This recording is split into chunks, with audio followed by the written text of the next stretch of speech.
IRCC की तरफ से आया है बहुत बड़ा अपडेट, और अच्छा भी है, सिर्फ बड़ा नहीं है, अच्छा भी है।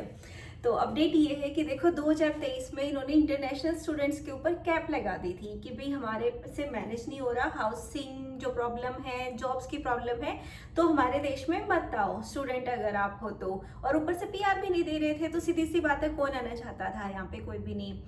अब फिर जब ये सारा कुछ हुआ था ना, तब जो बहुत टाइम से कनाडा के इमिग्रेशन को नोटिस करते हैं ना, वो लोग सब, जैसे कि मैं हूँ या और भी बहुत लोग हैं, सब ने बोला था कि थोड़े दिन रुक जाओ स्टूडेंट्स, उसके बाद वापस वही हालात आएंगे जो कोविड के बाद आए थे, पॉलिसीज चेंज होंगी, कनाडा वाले फिर आके बोलेंगे कि लेबर शॉर्टेज हो रहा है, हमें तो स्टूडेंट चाहिए, हमें तो इमिग्रेंट्स चाहिए।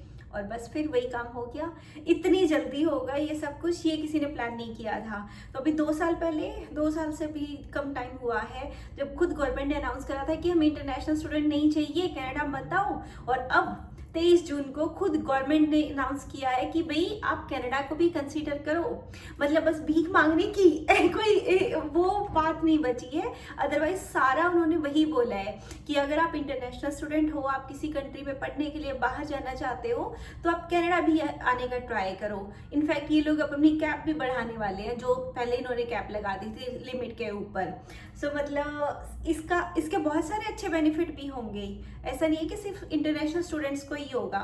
इसका एक सीधा इम्पैक्ट क्या होगा कि जो लोग कनाडा में हैं उनकी पीआर को भी आसानी होगी। वो कैसे, अभी बताती हूँ। देखो, जब स्टूडेंट्स आ रहे हैं, जब इसका इनके पास स्टूडेंट नहीं है, इन्होंने स्टूडेंट्स को बुलाया, अब वो स्टूडेंट वापस जाएंगे तो दोबारा फिर वही प्रॉब्लम होगी। तो इसलिए ये लोग ट्राई करेंगे कि जो स्टूडेंट्स आ गए हैं या फिर जो पहले के बचे हुए हैं वो लोग वापस ना जाएं और वो लोग यहीं पर रहें और लेबर शॉर्टेज को खत्म करें। इतना तो इन्होंने अपने मुंह से अनाउंसमेंट में खुद बोला है कि हमारे पास लेबर शॉर्टेज हो रही है, इसलिए हम इनको बुला रहे हैं स्टूडेंट्स को। और जो लोग ऑलरेडी वर्क परमिट पर हैं, जिनकी पीआर नहीं हो पाई और वो लोग अपने होम कंट्री वापस जा रहे हैं, तो ऑब्वियसली उनके लिए भी तो कुछ करेंगे ना, ताकि लेबर शॉर्टेज वहां से भी तो कंप्लीट होनी चाहिए। तो इस वजह से अभी तक इन्होंने कोई अनाउंसमेंट पीआर के लिए नहीं किया है कि ये पीआर पाथवे लाएंगे या पीआर को इजी बनाएंगे।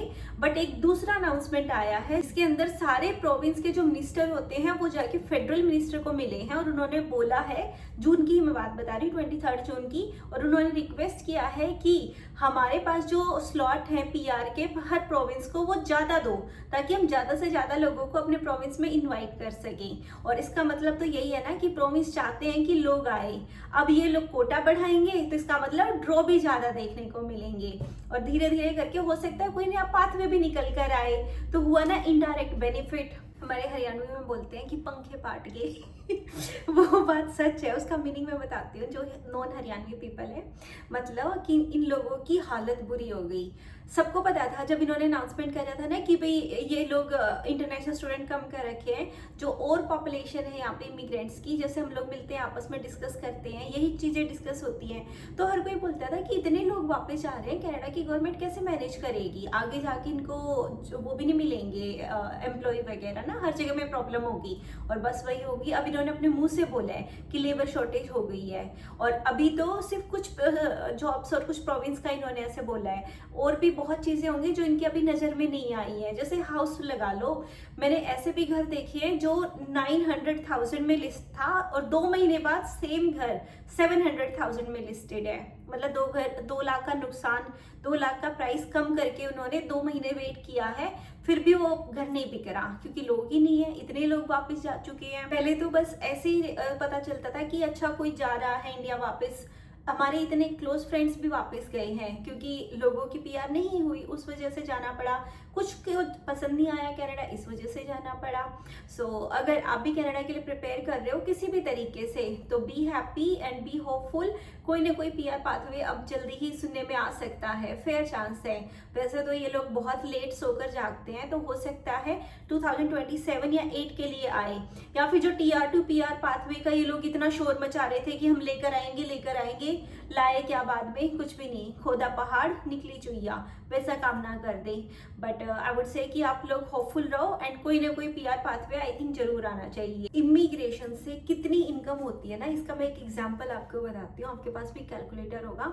अभी 23 जून को ड्रॉ निकला है, सीसी का ड्रॉ, 516 के स्कोर पे 4000 इन्विटेशंस।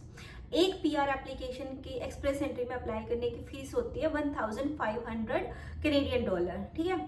और 4000 से तुम मल्टीप्लाई कर लो तो खुद ही समझ जाओगे कि एक दिन में कितने लाख डॉलर इन्होंने कमाए हैं। और ये तो सिर्फ एक दिन का इनविटेशन है, उसके बाद हफ्ते में जैसे मंडे को इन्होंने प्रोविंस पीएनपी वाला ड्रॉ निकाला था, कैटेगरी के ड्रॉ हुए, और भी ड्रॉ निकलते हैं, हर दूसरे हफ्ते ड्रॉ निकलते हैं। तो ये मैं सिर्फ एक ड्रॉ की इनकम आपको बता रही हूँ। और पूरे 4000 में से सबकी फाइल अप्रूव थोड़ी ना होंगी, आधों के तो बेकार के डॉक्यूमेंट्स ही लोग चेक करके वापस भेज देंगे, तो फिर उन लोग दोबारा अप्लाई करेंगे।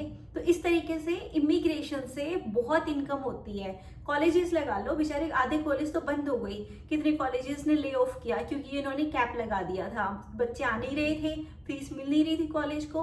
अब जहाँ तक मतलब फिर से चीजें उतनी शुरू नहीं होंगी, धीरे धीरे उस लेवल पे पहुंचेंगी, बट पहले से बेटर हो जाएंगी, अब फिर से वही वाली चीजें शुरू हो जाएंगी।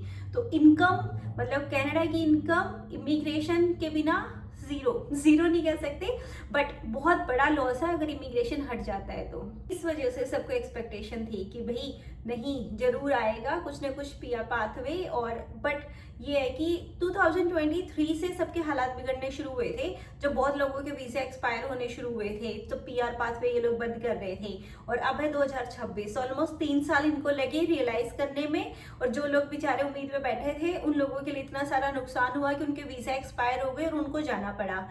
दोबारा वापस आना अपनी कंट्री छोड़कर बहुत मुश्किल होता है, बट जो लोग सच में जिनको यहाँ पे अच्छा लगा वो तो दोबारा आ जाएंगे, उनके लिए कोई प्रॉब्लम नहीं होगी।